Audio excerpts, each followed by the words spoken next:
Baik, kita menginjak pada acara berikutnya, yaitu beberapa pertanyaan dari mewakili dari teman-teman juga nih. Baik, Bu Sul.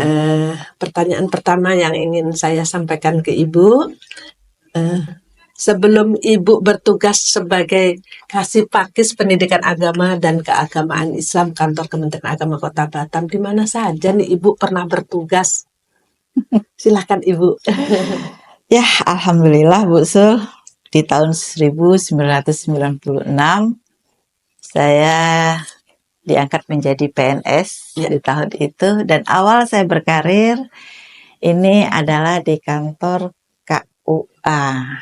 Nah, dulu tahun 96 kita Kota Batam masih dibagi 3 kecamatan, yaitu Kecamatan Batam Barat, Batam Timur, dan Belakang Padang, Bu Sul. Iya, Jadi alhamdulillah saya kebagian di Batam Timur. Batam Timur yang Timur, ya? sekarang adalah Batu Ampar, KUA Batu Ampar. Itu dulu Batam Timur ya? Iya.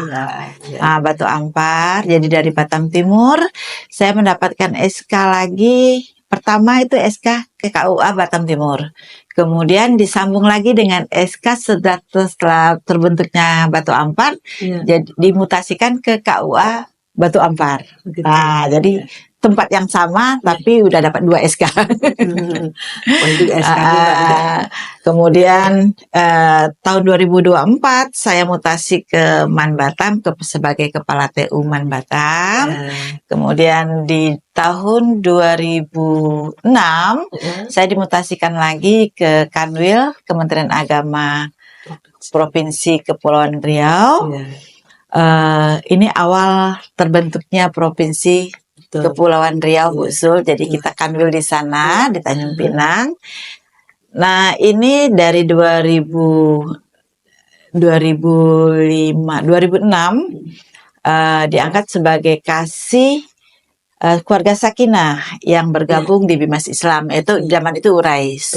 Ya. Kemudian saya 2007 saya kembali lagi ke Batam, Bu Sul. Kembali lagi ke Batam. Karena di saat itu mengingat situasinya memang bukan karena saya tidak mau untuk ditempatkan di sana, karena memang situasinya untuk keluarga. Ya, di saat itu sebetulnya kita nggak boleh ya menguatkan keluarga, tapi mungkin pertimbangan atasan juga mengingat saya harus pulang pergi dengan posisi anak masih bayi.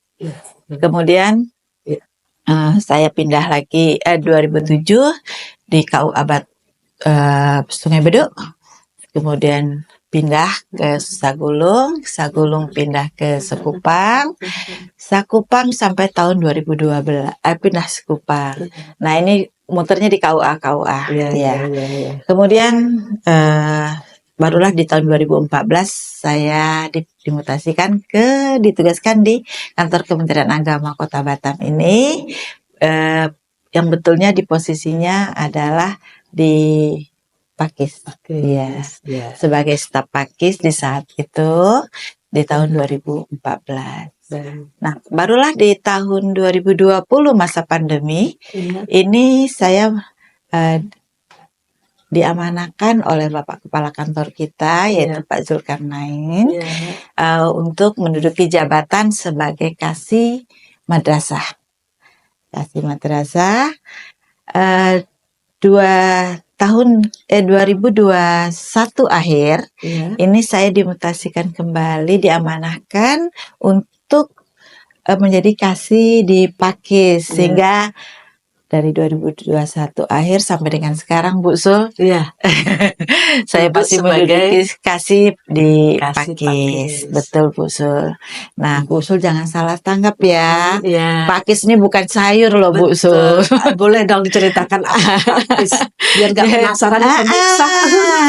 Jadi sesuai dengan nomenklatur kita, di mana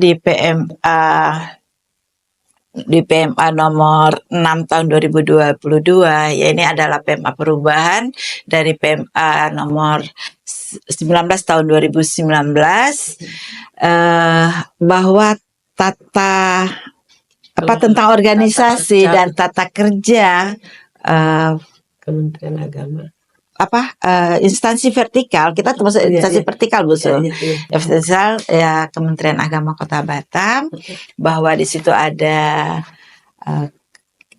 subbagian tata usaha, kemudian ada pendidikan madrasah, ada pendidikan agama dan pendidikan keagamaan Islam, kemudian ada seksi penyelenggaraan haji dan umroh, dan ada seksi bimbingan masyarakat Islam, kemudian ada seksi urusan agama Kristen, ada penyelenggara pendidikan Kristen, penyelenggara Katolik, penyelenggara Hindu, kemudian penyelenggara Buddha, kemudian ada kelompok jabatan fungsional, di mana salah satunya kita di situ, yaitu seksi pendidikan agama dan pendidikan keagamaan Islam. Disingkat dengan Pakis.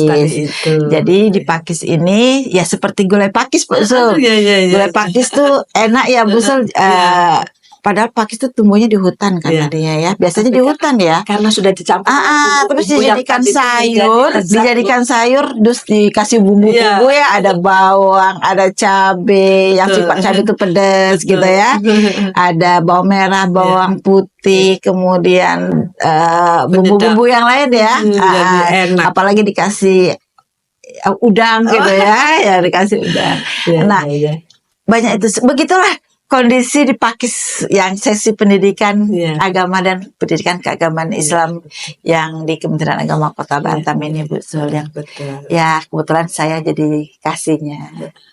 Baik, terima kasih Ibu atas penjelasannya. Jadi untuk itu Bu Sul, tambah satu lagi bahwa kita di situ juga Pakis ya. Yang kita tahu banyak lembaga, ya kan? Jadi itulah mungkin bumbunya ya Bu Sul ya. Luar biasa, kita semakin melengkapi. Betul lah. Semakin melengkapi keberadaan kita di tengah-tengah masyarakat ya Bu. Baik Ibu, terima kasih. Selanjutnya sedikit nih, mohon dijelaskan secara singkat tugas dan fungsi sebagai Kasih Pakis Kemenak Kota Batam. Khusus. Tugas kita di seksi pendidikan agama dan pendidikan keagamaan Islam di Kementerian Agama Kota Batam, pertama adalah pelayanan Bu Sul. Pelayanan, kita harus memberikan pelayanan secara prima kepada lembaga, karena saya sebutkan tadi kita menangani lembaga ya Bu Sul ya. Dan guru pendidikan agama Islam, dan kita memberikan pelayanan-pelayanan kepada masyarakat yang punya lembaga, dan begitu juga yang menjadi guru di situ. Kemudian ada lagi kita memberikan bimbingan teknis, ya berbagai macam seperti menambah kompetensi mereka. Betul. Gitu kan. Kemudian ada lagi seperti untuk pendataan, ini kan perlu dibimbing nih, ada aplikasi ini, hampir semua layanan tuh ada aplikasinya gitu kan. Nah kemudian kita mengelola data. Nah kita tahu bahwa pengelolaan data di Kementerian Agama ini satu pintu sekarang Bu Sul. Betul. Yaitu 4.0, ya kan? Pada EMIS, data EMIS. Nah kita banyaknya lembaga di situ, ada lembaga pondok pesantren, ada guru PAI dan Dinia, TPQ dan sebagainya. Itu dengan satu pintu ini Bu Sul. Itu dia, EMIS, data EMIS, pengolahan data. Disitulah maka kita di Pakis ini harus tapi itu kuat untuk mengelola data. Ya, paham untuk dalam pengolahan data. Karena nggak mungkin di dalam, beda dengan madrasah ya Bu Sul. Kalau di madrasah mungkin cukup dengan satu orang yang memegang data di seksi pendidikan madrasah. Tapi kalau kita di Pakis, ini setiap orang harus menguasai 4.0 tadi, yaitu pengelola data EMIS ini. Nah, kemudian di situ kita juga menyusun rencana dan pelaporan di bidang pendidikan. Jadi apa yang sudah kita rencanakan dan kita membuat laporan. Apalagi sekarang kita bertugas itu ada lagi yang namanya laporan per triwulan ya Bu Sul sekarang ini. Jadi Bentuk ya, pertanggungjawaban pertanggungjawaban kita ya, kinerja Bu, kita sebagai ASN ya. ASN, betul sekali. Kemudian di Pakis juga Ya. misalnya ada bantuan apa segala macam. Dan ini kita harus follow up dengan lembaga atau lembaga-lembaga yang mendapatkan bantuan ini, bagaimana pelaporan-pelaporannya. Dan sebelum mereka membuat laporan, kita harus memberikan sosialisasi bagaimana bentuk laporan-laporan itu. Kemudian kita juga itu ada pendidikan dinia sesuai dengan PMA yang sekarang, Bu Sul. Pendidikan dinia dan pondok pesantren ini kita di Pakis juga ya. Jadi belum dinia dan pondok pesantren ini belum terpisah Bu Sul kita di Pakis untuk Kota Batam ya. Walaupun di kemenak-kemenak lain mungkin dinia dan pondok pesantren ini udah seksi sendiri gitu. Tapi kita di Kota Batam sesuai tipologi tipologinya ya, mungkin ya. Kebetulan kita Batam belum. Jadi ya Ibu Evi yang seksi ini, yang cewek ini, ya mau tak mau ya Bu Sul, yang kita tahu bahwa notabene pondok pesantren ini adalah para kiai, mau nggak mau, ya akhirnya Bu Evi harus mendampingi para kiai untuk di dalam pengelolaan lembaga pendidikannya. Baik. Ya, terima kasih nih. Wah, penjelasannya sangat lengkap dan komplit sekali. Tapi masih ada loh yang ingin kami sampaikan ke Ibu juga nih. Apa tuh? Berikutnya nih, pertanyaan ketiga nih yang ingin saya sampaikan ke Ibu. Ibu ini kan salah satu pejabat perempuan nih. Gender ya. Ada satu lagi. Kasih Kristen. Oh iya, cewek juga. Tadi ini di Pakis nih, di Pakis terutama ya. Jabatnya adalah ibu-ibu yang sangat luar biasa. Ini memimpin para kiai, ustadz, ustazah, tokoh agama, tokoh masyarakat. Nah, begitu kompleksnya permasalahan yang Ibu ceritakan sebelumnya tadi nih. Boleh nggak cerita tambah lagi nih ceritanya sedikit tentang suka duka memimpin para tokoh masyarakat dan tokoh agama ini? Singkat. Ya, pesankan tadi. Iya, boleh. Silakan Ibu. Boleh sih Bu Sul. Ya, namanya kita bertugas itu kan biasalah ketemu dengan yang ada enaknya, enak. Tapi saya merasa semuanya itu enak. Ya kenapa ya? Baik itu dari makan juga gitu Bu Sul. Saya kalau makan juga, kalau orang bertanya enak nggak Bu? Enak gitu kan? Walaupun pahit enak, walaupun asin enak. Itu tidak ada itu, tapi seanggap itu adalah rezeki. Ya kan? Rezeki itu kan tidak harus namanya uang ya Bu Sul. Pengalaman. Itu ya rezeki kita. Teman itu rezeki. Dan alhamdulillah saya di Pakis ini banyak jadinya yang saya tahu Bu Sul. Salah satunya ya terutama pengalaman-pengalaman ya Bu Sul ya. Dari pertama masuk Pakis itu dulu, banyak kali lah lembaga gitu kan. Kemudian macam-macam itu Bu Sul modelnya. Nah kalau lembaga-lembaga TPQ ini banyaknya ibu-ibu. Banyak ibu-ibu rumah tangga yang ya notabene mereka nggak mau harus aktif dan untuk memanfaatkan ilmu yang ada di mereka, melaksanakan sebagai guru TPQ di sore hari atau di pagi hari di saat anak-anak mereka sekolah gitu. Kemudian mereka juga ngajar mungkin di masjid atau di mana. Nah kemudian begitu juga dengan pondok pesantren ya Bu Sul. Nah pondok pesantren ini di Kota Batam, walaupun saya ini cewek ya Bu Sul ya. Tapi saya senior loh Bu Sul ini di kantor. Senior loh udah senior. Banyak nih yang perlu kita dalam artian pernah jadi santri. Ya, pernah jadi santri. Jadi para kiai-kiai di Kota Batam ini kan masih secara umur mungkin masih muda dari saya ya. Secara umur mungkin muda, tapi secara ilmu mungkin mereka lebih. Ya, karena mereka bisa membangun pondok pesantren dari semangatnya, dari ilmunya gitu kan, mau berbagi ilmu. Nah, saya dengan alhamdulillah mungkin ini masuk rezeki saya juga Bu Sul selama ini karena background juga dari pondok pesantren saya. Bagaimana pesantren zaman saya dulu dengan zaman sekarang ada sedikit berbeda. Jadi pengalaman-pengalaman saya juga itu bukan berarti tidak dipakai Bu Sul. Ini kita membimbing bagaimana para kiai ini punya pondok pesantren di saat mereka membimbing santrinya, mendidik santrinya gitu kan, memberikan pelajaran kepada santrinya.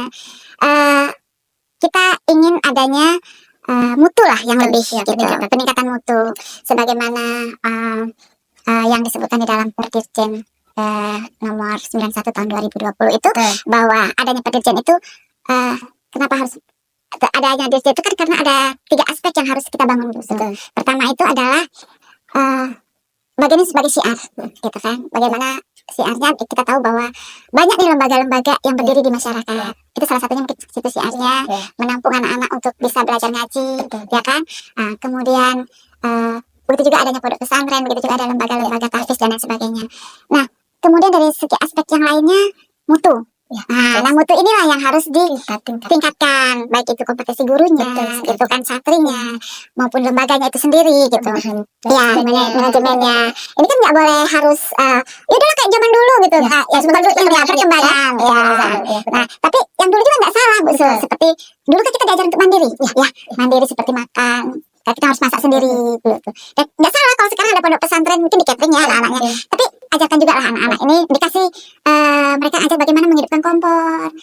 Sekali mungkin ada yang masak, makan juga. Udah itu diajar masak memasak, gitu kan, masak berbagi dengan teman-teman sebelah, gitu. Kalau kami dulu seperti itu, sehingga ada kebersamaan. Ya, kebetulan pernah mondok dulu kan dari berbagai macam suku ya Bu Sul. Jadi situ juga masakan dari suku ini, dari ini, gitu. Berbagi lah. Nah, di pondok pesantren ini juga kita juga di dalam pembelajaran, walaupun dia PPS, memang harus ditekankan di situ pelajaran kitab kuning, gitu kan. Tapi kan tidak salah, karena saya dulu juga di PPS Bu Sul. Jadi nggak salah juga kalau seandainya kita itu selain paham dengan kitab kuning, dengan pelajaran-pelajaran kitab kuning, ya dalam kehidupan sehari-hari untuk diri kita sendiri ya kita paham gitu, dalam artian bisa mencuci baju sendiri, masak sendiri, gitu. Jadi tidak kita bebani dengan orang tua, gitu kan. Ya paham lah anak-anak itu mencuci dan sebagainya. Mungkin di situ juga mutu pendidikan kita tingkatkan lagi, gitu. Nah, begitu juga apa tadi itu masalah yang terakhir itu adalah dari 3 aspek tadi, selain mutu, kemudian untuk perkembangan lembaganya.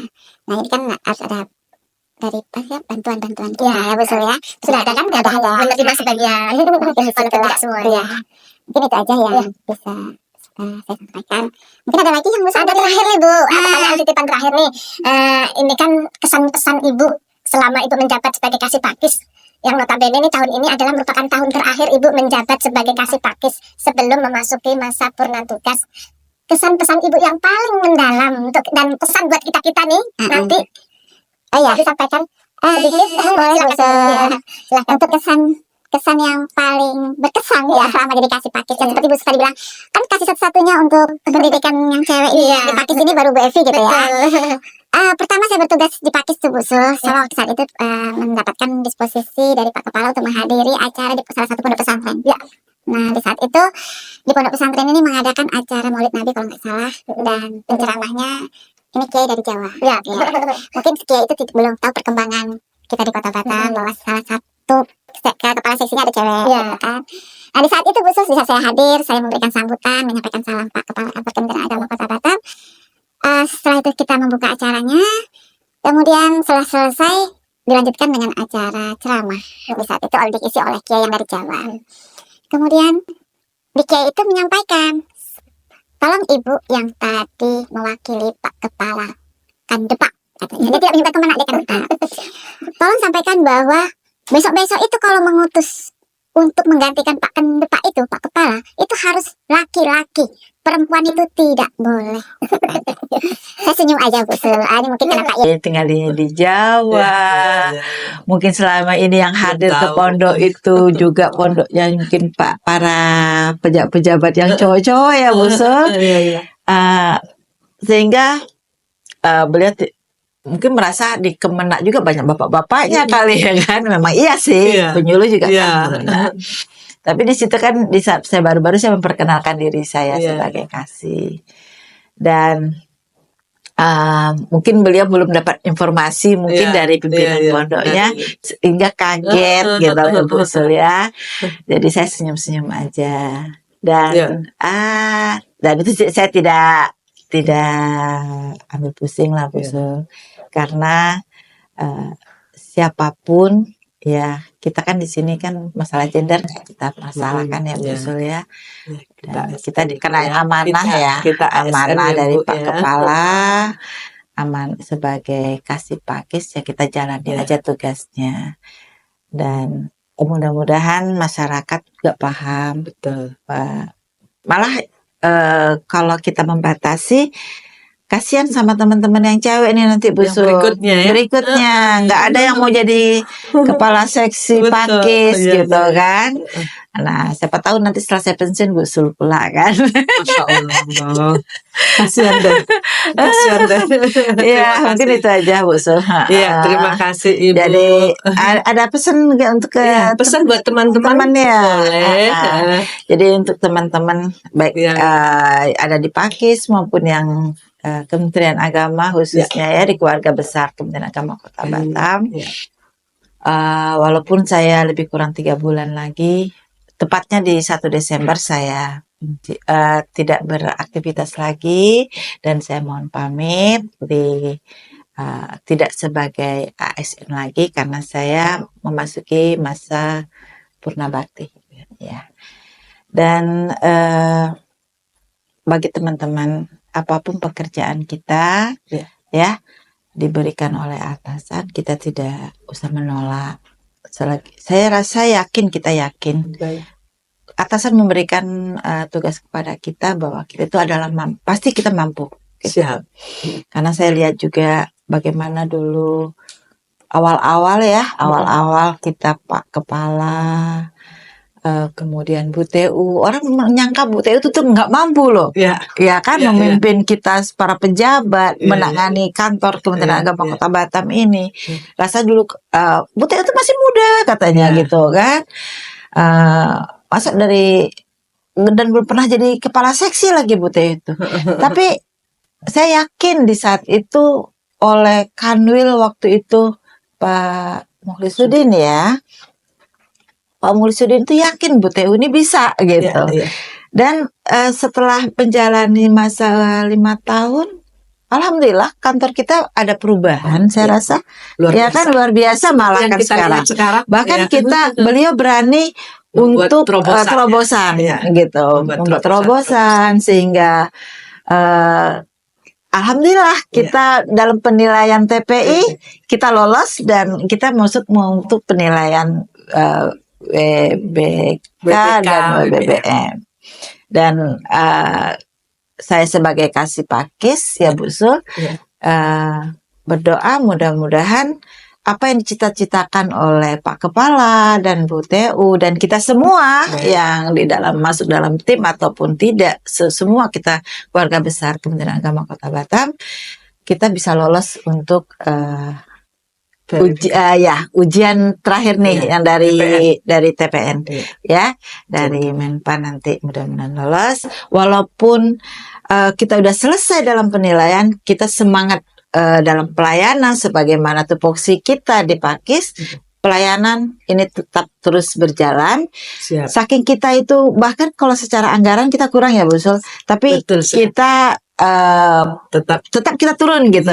Kita memberikan bimbingan atau apa kepada teman-teman yang di lembaga-lembaga untuk mengaktifkan aplikasi Sibdar atau aplikasi lain, dan bahkan EMIS 4.0 ini yang sebagai dasar kita sebagai jantung sebuah lembaga ini kan nggak boleh berhenti nih Bu Sul. Ya betul sekali. Ya kan, sehingga yang tadinya masih kembang kempes gitu pelan dan mau pingsan ya ibaratnya, kita dorong lagi dengan kita turun ke lembaga, kita memberikan bimbingan. Dan kita berharap bagi lembaga-lembaga yang di bawah Kementerian Agama Kota Batam, terus khususnya yang berada di Pakis, yang pendidikan agama dan pendidikan agama Islam, kami siap membantu teman-teman guru yang di lembaga-lembaga ini, terutama di operatornya, ya.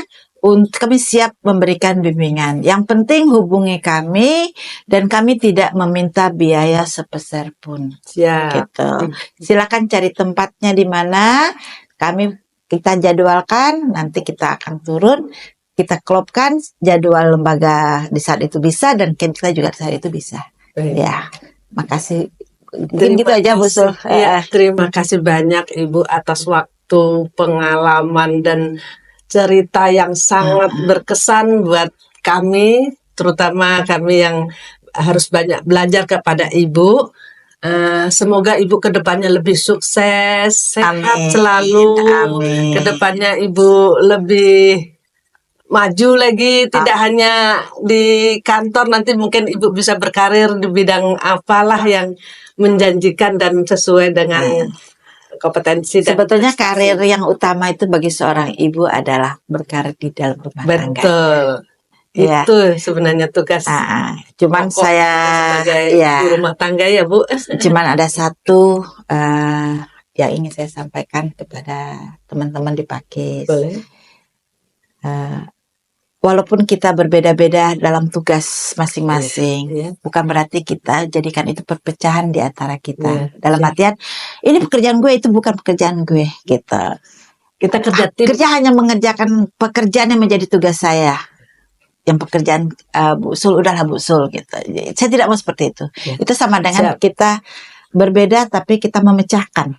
Tetapi dari perbedaan itulah harusnya kita menyatu. Ya. Bu Sul Siap. boleh bisa bantu di PAI, Bu Sul bisa bantu mungkin di Pontren. Ya. Oleh karena itu kita harus tahu di Pakis itu semuanya kita harus saling membantu. Siap. Siapa yang punya peluang, ada waktu luang, bisa saling membantu. Siap. Keinginan saya itu supaya pelayanan kita Tetap berjalan dan profesional dan masyarakat tidak kecewa. Ya. Mungkin itu aja. Ya. Terima kasih banyak Ibu atas ilmunya, sarannya, kesannya, semua sangat bermanfaat buat kita semua. Insya Allah kita akan ambil sebagai itibar ke depan. Baik pemirsa dan hadirin yang berbahagia, demikianlah bincang-bincang kita dalam acara Podcast Madani Kemenak Kota Batam. Jangan lupa follow sosmed Kemenak Kota Batam, ada Instagram, TikTok, Facebook, subscribe juga di YouTube Kemenak Kota Batam, like, komen, dan share. Ya. Demikian pertemuan kita di acara ini. Saya akhiri dengan wallahu muwaffiq ila aqwamit thoriq. Assalamualaikum warahmatullahi wabarakatuh. Waalaikumsalam warahmatullahi wabarakatuh.